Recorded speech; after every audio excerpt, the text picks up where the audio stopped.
Here is how to hide photos on Instagram without deleting them. So first, you need to go ahead and launch your Instagram application on your mobile device, log into your specific account, and tap on your profile picture icon in the bottom right corner of your screen, and this will take you to your profile page. Now tap on the photo that you want to hide.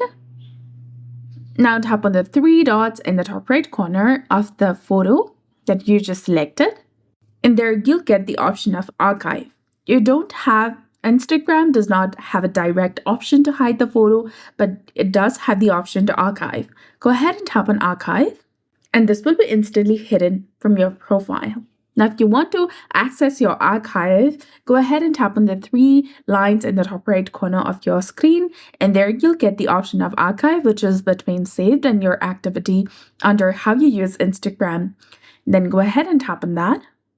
And here you'll get all the posts that you've archived or hidden on Instagram.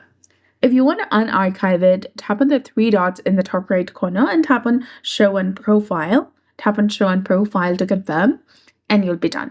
So that's it. I hope you found this video helpful. If you did, please like, share, and subscribe. Thanks for watching. We'll see you again in the next one.